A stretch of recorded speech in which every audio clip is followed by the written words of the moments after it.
Praise to the lord. ఈరోజు దేవుడు మనకిచ్చినటువంటి వాగ్దానం ఏంటంటే ఆదికాండము 26వ అధ్యాయము 12వ వచనం. యెహోవా అతనిని ఆశీర్వదించెను గనుక ఆ మనుషుడు గొప్పవాడాయను.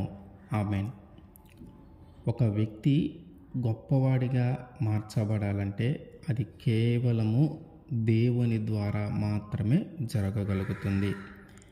దేవుడు ఎప్పుడైతే ఒక వ్యక్తిని గొప్పవాడిగా మార్చాలని అనుకున్నాడో అప్పుడు దానిని ఆపగలిగే శక్తి కానీ, గొప్పవాడు కాకుండా ఆపగలిగే బలము కానీ దేనికి లేదు. అంటే ఆయన గొప్పవాడిగా ఇతనిని మార్చాలి అని అనుకున్నప్పుడు ఇక దానికి ఎట్లాంటి అడ్డంకులు లేవు, దానికి ఎట్లాంటి ప్రతికూల పరిస్థితులు లేవు. అట్లాగే గొప్పవాడిగా మార్చబడిన తర్వాత అది జీవితాంతము కొనసాగుతుంది. అంటే దేవుడు ఒక వ్యక్తిని గొప్పవాడిగా చేసిన తరువాత అది జీవితాంతము కొనసాగుతుంది. కానీ మనం ఏం చేస్తూ ఉన్నామంటే మనుషుల ద్వారా గొప్పవాడిగా ఎంచబడాలని చూస్తూ ఉన్నాం, మనుషుల ద్వారా గొప్పవాడిగా మార్చబడాలని చూస్తూ ఉన్నాం.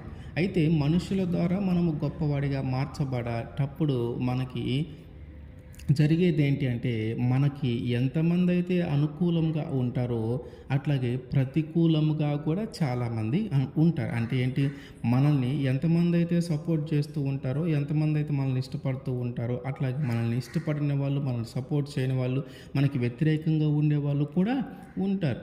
ఒకవేళ మనుషుల ద్వారా నువ్వు కొంచెం గొప్ప చేయబడి ఉంటే, మనుషుల ద్వారా నువ్వు ఒక గొప్ప స్థితిలో, ఒక గొప్ప అధికారంలో నువ్వు ఉంటే అది మళ్ళీ కొంతకాలమే.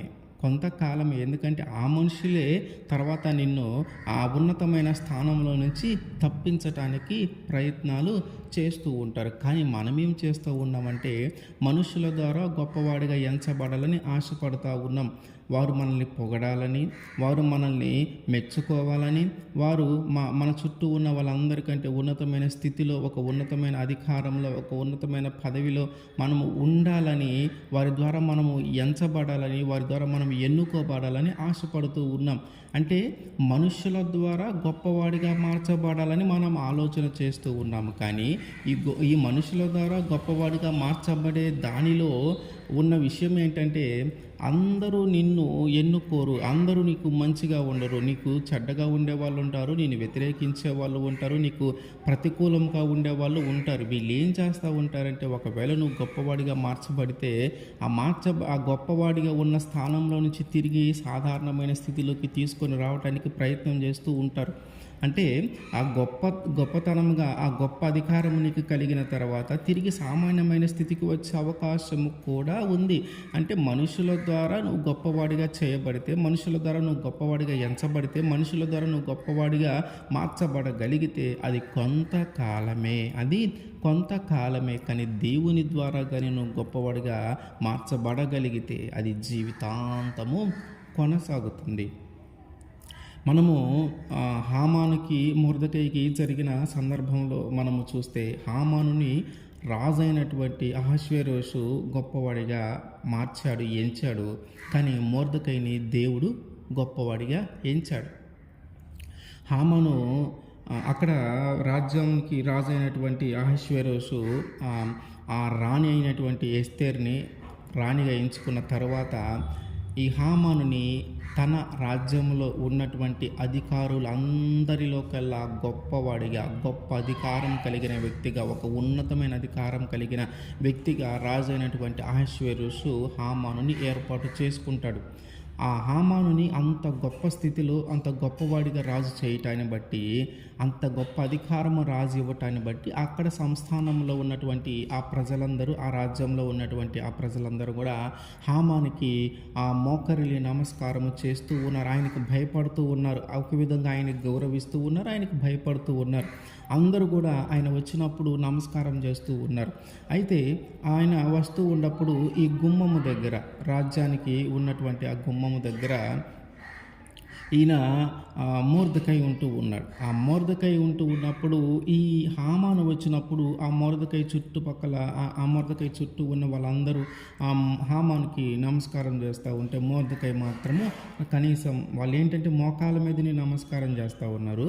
ఈ హామాను కనీసం మోకాళ్ళ మీద లేకపోయినా కనీసం నమస్కారము చెయ్యటల్లా. దీన్ని చూసినప్పుడు హామానుకి బాగా కోపం వస్తూ ఉంది. అట్లా చాలా రోజులు జరుగుతూ ఉంది. చాలా రోజులు జరుగుతూ ఉన్నప్పుడు తన పక్కన అంటే మొర్దెకై పక్కన ఉన్న వాళ్ళు అడుగుతూ ఉన్నారు, హామానుని రాజు గొప్పవాడిగా చేశాడు కదా, ఒక గొప్ప అధికారం ఇచ్చాడు కదా, నువ్వు అతనికి భయపడవేంటి, నువ్వు అతన్ని గౌరవించవేంటి, అతనికి నమస్కారం చేయవేంటి అని అడుగుతూ ఉన్నారు వాళ్ళు. ఈయనేం చెప్తా ఉన్నారంటే మొర్దెకై, నేను యూదుడను కాబట్టి నేను నా దేవునికి తప్ప ఏ మనిషికి నమస్కారము చేయను అని. నేను యూదుడను, నేను ఏ మనిషికి నమస్కారము చేయను, నా దేవునికి తప్ప నేను ఎవరికి నమస్కారము చెయ్యను అని ఖరాఖండిగా చెప్తాడు. ఈ విషయం మీద ఈయన ఉంటాడా లేదా అని తన పక్కనున్న వాళ్ళు ఏం చేశారంటే ఈ విషయాన్ని హామానికి తెలియజేశారు. ఏమని, మొర్దెకై నీకు నమస్కారము చేయట్లేదు, మొర్దెకై నువ్వు వచ్చినప్పుడు కనీసం నిన్ను గౌరవంగా చూడట్లేదు అనే విషయము హామానుకి తెలియజేస్తారు. హామానుకి ఇంత గొప్ప అధికారము కలిగి ఉన్నా కూడా ఈ మొర్దెకైని బట్టి మాత్రము ఆయనకి దుఃఖమే కలుగుతుంది, బాధ కలుగుతూ ఉంది.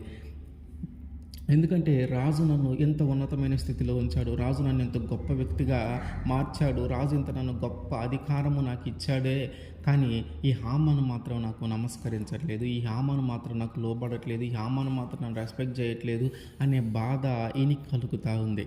అప్పుడు ఏమనుకుంటూ ఉన్నాడంటే హామాను, సరే అసలు ఈ మొర్దెకైని చంపేయాలి, అయితే ఈ మొర్దెకైని చంపటం ఇప్పుడు నన్ను రాజు ఉంచినటువంటి గొప్ప అధికారాన్ని బట్టి ఇతను చంపడం చాలా చిన్న విషయము, కాబట్టి అసలు ఈయన జాతికి సంబంధించిన వాళ్ళు ఈ రాజ్యంలో ఎంతమంది ఉన్నారో వెతికి అసలు అందరినీ చంపేద్దామనే ఆలోచన చేస్తాడు. ఈ మొర్దెకై ఎవరయ్యా, ఈ జాతి ఎవరయ్యా అంటే ఈ బబులోనులో ఉన్నటువంటి నెబుకద్నెజరు యెరూషలేము మీదకి యుద్ధానికి వెళ్ళినప్పుడు ఆ యెరూషలేమునికి రాజుగా ఉన్నటువంటి యొకన్యాను ఓడించి ఆయన బందీగా ఆ చెరపట్టబడిన వ్యక్తిగా తీసుకొని వచ్చేటప్పుడు ఆ రాజుతో పాటు కొంతమంది ప్రజలను కూడా చెరపట్టి తీసుకొని వచ్చారు. ఆ ప్రజల్లో ఆ చెరపట్టబడిన బందీలుగా వచ్చినటువంటి ప్రజల్లో ఉన్నటువంటి ఒక వ్యక్తి మొర్దెకై. అంటే ఒక దేశానికి చెరపట్టబడిన వ్యక్తిగా తీసుకురాబడినటువంటి వ్యక్తి మొర్దెకై. చెరపట్టబడినటువంటి వ్యక్తిగా చెరపట్టబడిన వ్యక్తిగా ఉన్నటువంటి వ్యక్తి మొర్దెకై. అంటే ఎంత తక్కువ స్థానంలో, అంటే ఆ దేశంలో కనీసం స్వతంత్రమైన వ్యక్తి కూడా కాదు, ఆ దేశంలో స్వతంత్రత కలిగిన వ్యక్తి కూడా కాదు, అంత తక్కువ స్థితిలో ఉన్నటువంటి మొర్దెకై. అందుకనే ఈయన ఏమనుకుంటున్నాడంటే హామాను చాలా ఈజీగా చంపేయచ్చు, అది నాకు చాలా చిన్న పనిగా భావిస్తూ ఉన్నాడు హామాను మొర్దెకైని చంపేయటం. అందుకని రాజు దగ్గరికి వెళ్ళి చెప్తా ఉన్నాడు, ఏమని, నీ రాజ్యంలో నీవు ప్రకటించేటటువంటి ఆజ్ఞలను పాటించకుండా వారి సొంత ఆజ్ఞలను వారి సొంత విధానంగా వారు జీవిస్తూ ఉన్న ఒక జాతి ఉంది, అలాంటి ప్రజలు నీ రాజ్యంలో ఉండటం నీకు మంచిది కాదు అని రాజుగారికి చెప్పి వాళ్ళందరినీ చంపేయటానికి, వాళ్ళందరినీ నశింపజేయటానికి, వాళ్ళందరినీ రాజ్యం నుంచి బయటికి తోలివేయటానికి అవకాశము ఇవ్వమని అడిగితే అప్పుడు రాజు ఏం చేస్తాడంటే, సరే నీ ఇష్టము, నీకు ఏది అనుకూలమైతే అది చెయ్యని చెప్తాడు. ఏది అనుకూలమైతే అది చెయ్యని చెప్తే ఇప్పుడు హామాను ఏం చేస్తాడంటే అక్కడ ఆ రాజ్యంలో ఎన్ని సంస్థానాలు అయితే ఉన్నాయో అన్నిటికి కూడా రాజు చేత ఒక చట్టము పుట్టించి తాకీదులు పుట్టించి ఆ తాకీదులు ఆ సంస్థానాలన్నిటికీ పంపిస్తారు. ఆ తాకీదుల్లో ఏముంటుందంటే ఈ మొర్దెకైకి సంబంధించిన జాతి ఏదైతే ఉందో వాళ్ళందరూ కానీ మీ దగ్గర ఉంటే వాళ్ళందరినీ చంపేసి వాళ్ళ దగ్గర ఉన్న సొమ్ము అంతా కూడా మీరు తీసేసుకోండి అని. ఈ విషయము ఈ ప్రజలందరికీ, యూదులందరికీ తెలుస్తుంది. ఈ యూదులందరికీ తెలిసినప్పుడు వీళ్ళందరూ దుఃఖపడి ఉపవాసం ఉండి ప్రార్థన చేస్తూ ఉన్నారు. అయితే చిన్నగా ఈ విషయం మొర్దెకైకి తెలుస్తుంది. మొర్దెకై దుఃఖపడతాడు. మొర్దెకై వచ్చి ఆ గుమ్మం దగ్గర ఉండి చిన్నగా ఆ విషయాన్ని ఏం చేస్తాడంటే రాయనేటువంటి ఎస్తేరుకి తెలియజేస్తాడు. ఎస్తేరు కూడా ఆ బాధపడుతుంది, దుఃఖపడుతుంది. అయితే మొర్దెకై ఏం చెప్తాడంటే రాజు దగ్గరికి వెళ్ళి నువ్వు మాట్లాడు అని చెప్తా ఉంటాడు. రాజు దగ్గరికి వెళ్ళి మాట్లాడే అంత ధైర్యం చేసే అవకాశము లేదు. ఎందుకంటే ఎవరైనా రాజుకి అనుమతి లేకుండా, రాజు దగ్గర అనుమతి లేకుండా ఎవరైనా డైరెక్ట్గా రాజుగారి దగ్గరికి వెళ్ళడానికి అవకాశం లేదు. పొరపాటునట్లు ఎవరైనా వస్తే ఆయన చేతిలో ఒక రాజదండం ఉంటుంది. ఆ రాజదండము వారి వైపు చూపిస్తేనే వాళ్ళు బ్రతుకుతారు. లేదంటే వాళ్ళు మన పురుషులైనా స్త్రీలైనా ఎవరైనా సరే చంపేయబడతారు. అందుకని ఆమె ఏం చేస్తే నాకంత అధికారము లేదు, రాజు దగ్గరికి వెళ్ళే అవకాశము లేదు, ఇట్లా జరుగుతుందని తెలియజేస్తుంది. తర్వాత మళ్ళీ మొర్దెకై మళ్ళీ చెప్తే, సరే ఏదైతే అదైంది, నేనైతే రాజు దగ్గరికి వెళ్ళి ఇట్లా జరిగింది, హామాన్ ఇట్లా చేస్తూ ఉన్నాడు, లేదా నేను ప్రజల్ని కాపాడటానికి నా ప్రాణం పణంగా పెట్టైనా సరే వెళ్తాననేసి చెప్పి ఎస్తేరు వెళ్తుంది. రాజు దగ్గరికి వెళ్ళి మాట్లాడుతూ ఉంది. ఆయన వెళ్ళినప్పుడు రాజు ఆమె వైపు రాజదండంని చూపిస్తాడు. రాజదండమును చూపించినప్పుడు ఆమె చెప్తా ఉంది ఏమనంటే, ఆయన అడుగుతూ ఉన్నాడు రాజుగారు, ఏంటి, ఎందుకు వచ్చావు, నీకు కావాల్సింది ఏంటి అని అడుగుతూ ఉంటే ఎస్తేరు రాణి చెప్తా ఉంటుంది, మీరు ఒక పూట నేను ఒక విందు చేయించబోతూ ఉన్నాను, ఆ విందుకి మీరును హామాను ఇద్దరు రండి అని అడగటానికి వచ్చానయ్యా అంటే, సరే మేము వస్తామని చెప్తాడు. అయితే ఈలోపు ఏం జరుగుతూ ఉంటుందంటే, హామాను తన భార్యకి వాళ్ళందరికీ చెప్తా ఉంటాడు, ఇట్లా జరుగుతూ ఉంది, రాజు ఏమో నన్ను గొప్ప స్థితిలో ఉంచాడు, కానీ నేనేమో ఈ మొర్దెకై ఏమో నన్ను చూసి నమస్కారం కూడా చేయట్లేదు, అతను బట్టి నాకు దుఃఖం కలుగుతుందంటే, ఇప్పుడు వీళ్ళ భార్యను అతని యొక్క స్నేహితులు ఒక సలహా ఇస్తారు. ఏమనంటే, ఎట్లా రాణిగారు నిన్ను విందుకు పిలిచారు కదా, ఎట్లాగో తాకీదులు అవన్నీ పుట్టించావు కదా, యూదుల్ని చంపివేయటానికి వాళ్ళందరికీ అవన్నీ పుట్టించారు కదా, కాబట్టి నువ్వేం చేస్తావంటే హామానుని ఉరి తీయటానికి ఒక 50 మూరల ఒక ఉరికొమ్మమును చేయించు అని చెప్తాడు. ఆ పెద్ద ఉరికొమ్మమును చేయించి దాని మీద మొర్దెకైని ఉరి తీద్దాం అని ఆలోచన అతనికి చెప్తే ఓకే అని మంచిగా అనిపించిందని చెప్పి ఆయన ఉరికంబాన్ని చేయిస్తాడు. ఉరికంబముని చేయించిన తర్వాత వెళ్ళి రాజు దగ్గరికి వెళ్ళి అడగాలి పర్మిషన్, ఏమని, మొర్దెకైని చంపేయటానికి అవకాశం, మొర్దెకైని దాని మీద ఉరి తీయటానికి అవకాశము ఇవ్వమని అడగటానికి వెళ్ళాలి. ఇప్పుడు వెళ్ళిన తర్వాత ఏం జరుగుతూ ఉందంటే, ఆ రాజు ఆ రాత్రికే ఆయన విందుకి వెళ్ళాలి. ఎస్తేరు రాణి గారు ఏర్పాటు చేసినటువంటి ఆ విందుకి రాజు హామాను వెళ్ళాలి. అయితే దానికి కొన్ని గంటల సమయం ముందు హామాన్ ఏం చేస్తూ ఉన్నాడు, ఉరికొయ్యని చేయించి దాని మీద మొర్దెకైని ఉరి తీయటానికి పర్మిషన్ అడగటానికి వెళ్తూ ఉన్నాడు కొన్ని గంటల ముందు. అయితే అక్కడికి వెళ్ళేసరికి రాజుగారి దగ్గరికి వెళ్ళే సమయానికి ఏం జరుగుతూ ఉందంటే, ఆ రాత్రి రాజుకి నిద్ర పట్టట్లా. రాజు నిద్రకు పట్టట్లా. సరే నిద్ర పట్టట్లేదని చెప్పి ఏం చేస్తామనంటే రాజ్య సమాచార గ్రంథాన్ని తెమ్మన్నారు. అంటే అందులో ఏముంటుందంటే, రాజుకి ఎవరైనా హెల్ప్ చేసిన వాళ్ళు, రాజ్యాన్ని కాపాడటానికి ఎవరైనా హెల్ప్ చేసిన వాళ్ళు, ఆ హెల్ప్ చేసిన వాళ్ళ పేర్లు, రాజు వాళ్ళని ఏ విధంగా ఘనపరిచాడు, లేదా వారికి రాజు ఎలాంటి బహుమతులు ఇచ్చాడు ఏంటి అనేది అందులో రాయబడి ఉంటుంది. అయితే అది తెచ్చినప్పుడు అందులో ఒక విషయం రాయబడి ఉంది. ఏంటి అంటే, రాజుని చంపేయటానికి అతని షండుల్లో ఇద్దరు ఒక ప్రయత్నం చేస్తూ ఉంటే ఆ ప్రయత్నము మొర్దెకై తెలుస్తుంది. అంటే వీళ్ళిద్దరు మాట్లాడుకున్నది, ఆ షండులు ఇద్దరు రాజుని చంపేయాలని ఆలోచన కలిగినటువంటి ఇద్దరు మాట్లాడుకున్నది మొర్దెకై తెలుస్తుంది. ఈ మొర్దెకై ఏం చేస్తాడు, అది చిన్నగా రాణి గారికి తెలియజేస్తాడు. ఆ రాణి ఏం చేస్తుంది, రాజుకు తెలియజేస్తుంది. ఈ రాజు దీని మీద ఎంక్వైరీ పెడతాడు. ఈ ఎంక్వైరీ పెట్టినప్పుడు వీళ్ళిద్దరూ నిజంగానే చంపేయాలని ఆలోచన కలిగి ఉన్నారని తేలుతుంది ఆ ఎంక్వైరీలో. అప్పుడు ఏం చేస్తాడు, ఈ విషయాన్ని రాజ్య సమాచార గ్రంథంలో రాస్తాడంటే మొర్దెకై ఇచ్చిన సమాచారాన్ని బట్టి రాజుగారి ప్రాణము కాపాడబడింది అనే అంశము రాసి వదిలేస్తారు. ఇక్కడ ఇంకొక విషయం రాయాల్సి ఉంది. ఏంటంటే, అతనికి ఇచ్చినటువంటి బహుమతి కానీ అతన్ని ఘనపరిచిన విధానము కానీ రాయాలి. కానీ అక్కడ రాయలేదంటే రాజుగారు అడుగుతూ ఉన్నాడు, మరి అక్కడ హామానికి మనం ఏమైనా బహుమతి ఇచ్చామా, లేదంటే ఏ విధంగానే అతన్ని ఘనపరిచామా అని అడుగుతాడు. అయ్యా మరి అతనికి ఎట్లాంటి బహుమతి ఇవ్వలేదు, ఆయన్ని ఏ విధంగానూ ఘనపరచలేదు అని చెప్తాడు అక్కడ రాజ్య సమాచార గ్రంథం చదివినటువంటి వ్యక్తి. అప్పుడు రాజుగారికి, అరే మనకి మన ప్రాణాన్ని కాపాడాడు గారు, ఇతనికి మనం ఏమి బహుమతి ఇవ్వకపోవటం ఏంటి, ఇతన్ని మనం ఏ విధంగానూ కనపరచకపోవటం ఏంటి అని ఆలోచన చేసి అప్పుడు దాని గురించి మాట్లాడుతూ ఉంటే ఈలోపు ఎవరు వచ్చారు, మొర్దెకై వచ్చాడు, హామాన్ వచ్చి అక్కడ నిలబడ్డాడు ఆవరణంలో. అప్పుడు రాజుకు అర్థమైంది ఎవరో వచ్చారు. ఇంకా అక్కడున్న వాళ్ళని పిలిపించి ఎవరొచ్చారో చూసి రండి అంటే హామాను వచ్చాడయ్యా అని చెప్తారు. ఇక సరే అతన్ని లోపలికి రమ్మనని చెప్తే హామాను వెళ్ళగానే అంటే హామాను ఇంకా మాట్లాడాలా, హామాను రాజుగారితో ఇట్లా మాట్లాడాలయ్యా లేకపోతే ఇట్లా మొర్దెకై గురించి చెప్పాలని ఇంకా మాట్లాడాలా. హామాను లోపలికి రాగానే రాజు అడుగుతా ఉన్నాడు ఏమనంటే, రాజు ఒక వ్యక్తిని ఘనపరచాలంటే ఏం చేయాలి, ఏం చేస్తే బాగుంటుంది అని హామానుని అడుగుతా ఉన్నాడు రాజుగారు.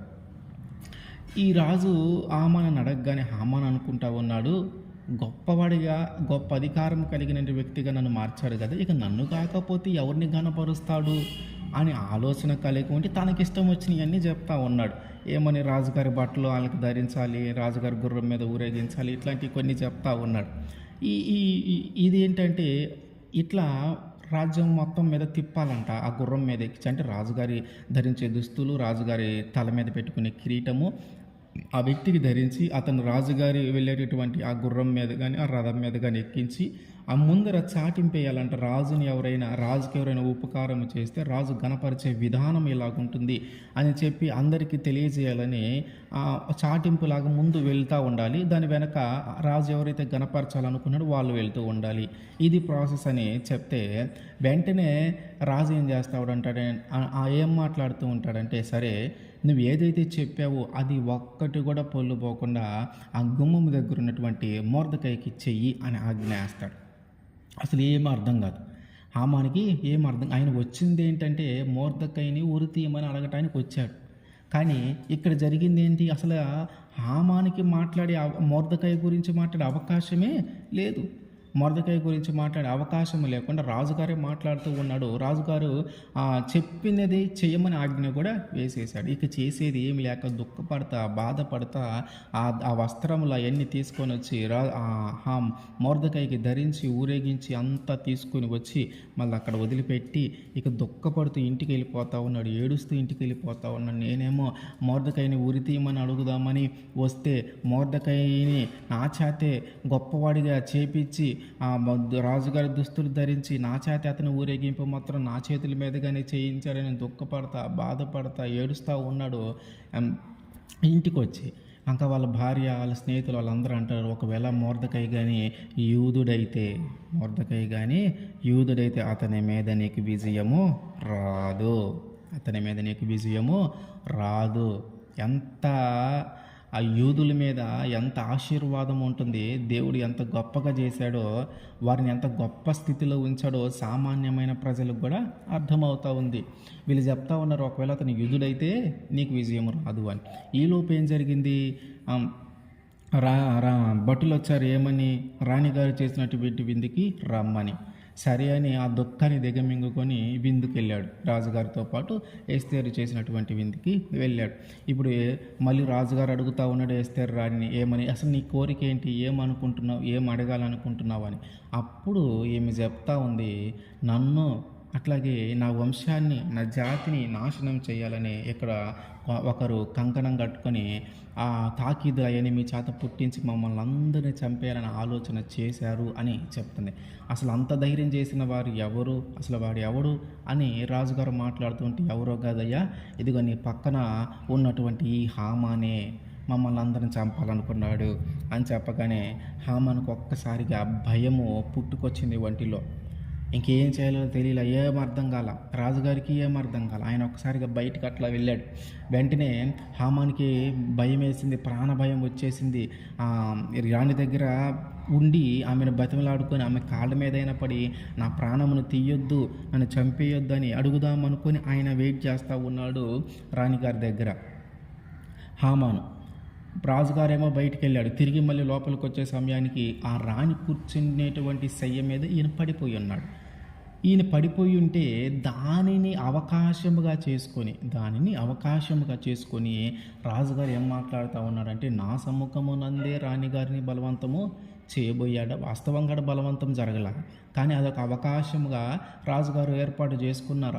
అవకాశముగా ఏర్పాటు చేసుకొని ఆ మాట ఎప్పుడైతే రాజుగారు అన్నాడో పక్కన భటులు వచ్చేసి వెంటనే హామానికి ఆ తలకి ముసుగు వేసి అక్కడ ఉన్నటువంటి వ్యక్తి చెప్తా ఉన్నాడు, మొర్దెకైని ఉరిదీపించాలని ఈయనకు ఉరికొమ్మం చేయించాడయ్యా అని చెప్పగానే, అట్టయితే ఆ ఉరికొమ్మం మీద ఈ హామానునే ఉరి తీయండి అని రాజుగారు చెప్తాడు.